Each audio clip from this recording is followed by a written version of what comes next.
राम नवमी उपलक्षे श्रीरामचरित मानस पुराण पाठ अनुष्ठित।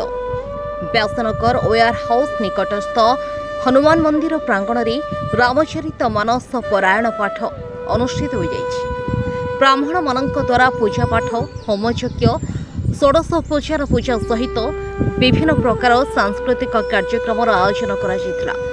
दीर्घ 9 दिन धरी चलुवा यह पूजा कार्यक्रम कर्ता भावे अभिलाष पैतेई एवं तांको सुपत्नी जोगदे पूजा कार्य संपादन करथिया बेले आज तार पुर्णाहुति दिया जायतिला। एही पूजारी पूर्वतन मंत्री प्रफुल्ल चंद्र खड़ाईଙ୍କ समेत तांकर सपरिवार एही आध्यात्मिक कार्य जोगदे समस्तंकर मनस्कामना पूर्ण करने सहित पूजा योगदान करथिबा देखिबाकु मिलिथिला। ब्यूरो रिपोर्ट चक्रव्यूह टीवी। प्रभु राम पूजा आज सारा देश रे मु देखुची धूमधाम रे पालित होउची।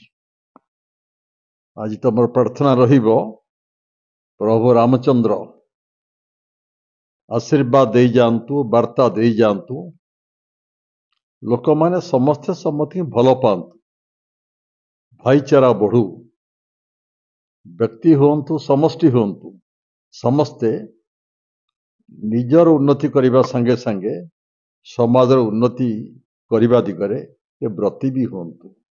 राम राज्य प्रतिष्ठा हवा संभव हो पारिबो।